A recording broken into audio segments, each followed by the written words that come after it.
And let's get the views of another governor, specifically on the issues of abductions of school children and banditry in the northwest region of the country. We caught up with the chairman of the Northwest Governor Forum and the governor of Katsina State, Governor Aminu Masari. We started by asking him if the plans of the governors they set out to achieve with security commanders a few weeks ago are working. And here are his thoughts. You have immediate mid-term and long-term plan. Establishing a ranch will take you a minimum of 18 months, and more especially before you start harvesting, it may even take longer time. We are talking about how do we stop what is going on now. So I think the ranching aspect is one side, and dealing with the current situation on ground. I think that is what is facing us as of today.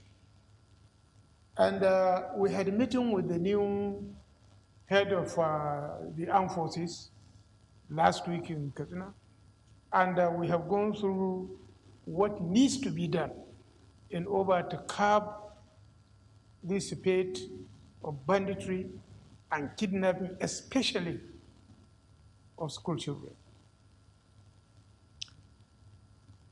What we are working now on, together with the security agencies, is to address the immediate problem. And we have many ways, and we are working on them. Our target is to make sure that this situation is brought under control before the commencement of rainy season, especially in our part of the region. Because once the rain sets in, access to the forest will be difficult, and for the bandits and the herders living in the forest, now there will be fodder, there will be water, and things may even get a bit more difficult. But certainly, what is most important now, what we have started doing, these bandits think, in my opinion, as if they are fighting government, but they are fighting society. So that, I mean, they are fighting society. You've interacted with them. So I had interacted with them way back in 2016. And after the elections in 2019, the story has not changed. What they were complaining, 2016 definitely was different, because when we started, then 90% of the herders living in the forest were not criminals, were not bandits. But the herders that we brought out, we restored normalcy for about 2 years, were systematically killed by Baharin Daji and his group from Zamfara. So all the leaders of the Fulani communities that we had agreement in 2006 were all killed by bandits who were against the dialogue we had. Now, by 2019, majority of the herders living in the forest have become bandits. They've become criminals, one way or the other. So, I mean, I'm curious though, because for some who fear that these bandits may be some kind of Boko Haram, perhaps with the manner in which they are attacking education system, the Western educational system, and there are other people who have the fear that they're extending their reach and activities beyond the Northeast, where we've seen Boko Haram insurgency. Is such fear properly placed, considering what we have seen, that this can be another set of Boko Haram sects? Well, I think you cannot be far from the truth. But the current banditry and kidnappings going on are not the style of Boko Haram. But some elements of Boko Haram have been in the forest for a very long time, is known to us and is known to the security agency that some elements, especially the breakaway of Boko Haram, hibernating parts of Niger and Mali, are finding access into some parts of Northwest. Of course, the hardliners had access through Niger, Kogi, Niger, and in some hill around Kaduna. So they have been there for a very, very long time. So to be frank, there are some elements, but the current banditry that is going on now is not Boko Haram yet. But if something is not done, we may end up having a much more serious problem. More than Boko Haram? No, it can't be more than Boko Haram, but what we are saying, if there's carrying parents from sending their children to school, is what we have to stop. Schooling must continue. And I think the issue of attacking school is to draw attention worldwide. Is to draw attention. I mean, the school abductions or the schools have now become a soft target for these bandits. Katrina's situation, for example, has recently been of great concern. Do we understand the devil that we are dealing with? Are they different groups, or are they unified as a body that are fighting these institutions? That is the issue. People should understand these people we are dealing with are not ideologically inclined, are not a group that is seeking either government recognition or are not happy with the government, they want a new system. You know, these are people who are driven essentially by criminality. We'll take a break, and when we come back, we jump back straight into that conversation with Governor Aminu Masari. Don't go anywhere, we'll be right back, everyone.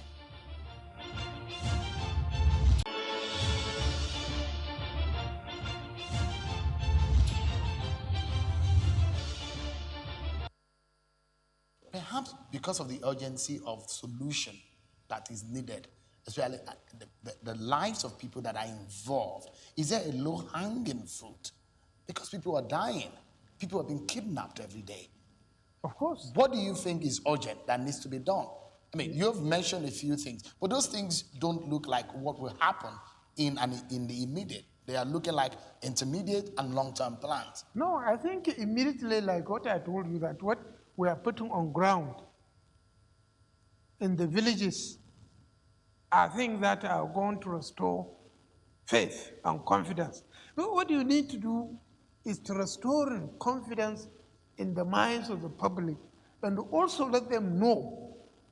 I keep on saying this, that this security is the responsibility of everybody. And we should not really think that the bandits or the criminals are only fighting government. No, they are fighting the society. So the society should also rise up to the occasion. All right. I mean, a former head of state, General Abdulsalami Abubakar, he recently said, and it was quoted to have said, quote, "It is true that we are all in a state of fear and collective anxiety. Do you fear that your party, the APC, may have lost steam in the minds of the average Nigerians out there, considering the security situation in the country?" No, I don't think so. When during the revalidation and the registration exercise, we have seen in most places membership has tripled. The issue, people understand. Look, we started this journey in 2015. What was then? What is now? It's not that, imagine, without the efforts being put in place, what would have happened when we started in 2015? You know what the situation was? Look, General Abdul Salam, let me understand it this way. And I think the point why I'm talking about the general public is simple. When we started in 2015 in the Northwest, it was cattle rustling. Gradually, it now developed into banditry, rape, kidnappings. When all that they can steal from the villages finished, is almost finished. All that they can steal from the villages along the fringes of the forest is finished. They have moved to wrestling of goats, sheep, and even chickens. Now, what we should do and what the government is doing now, high-profile kidnapping. In my state, they went and kidnapped 4 relatives of very senior government officials working here in Abuja. Now, the next, when they cannot get anything still to sustain the army, now they may resort to high-profile kidnapping for money and in cities and towns. That is the danger. That is something which we must work hard to stop. So, I mean, with all of this that we have seen over the last few months, so it brings to mind, because for those who criticize and say, your government promised that it's going to fix security, your government promised this and that, and the critics of the APC government have said, this government has failed. What do you say to such people? You see, critic will always be a critic, and it is easy and simple to criticize. It's easy for me to criticize how you dress, but I may not be able to dress because I don't know the rigors you have gone through to dress. Look, you see, let's take 2015. You cannot go to church. You cannot go to mosque. If I travel from Kaduna to Abuja, I will take 5 hours. 3 of those hours I will do a checkpoint. If I'm traveling from Kaduna to Kaduna, I will meet nothing less than 30 checkpoints. Is the situation the same today? It is not. Don't we go to our worship places without scanners? We do. Don't we go to about our ceremonies without fear? We do.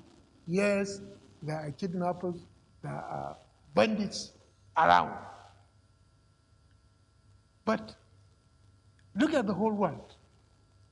And look at the position of Nigeria in Sahelian region.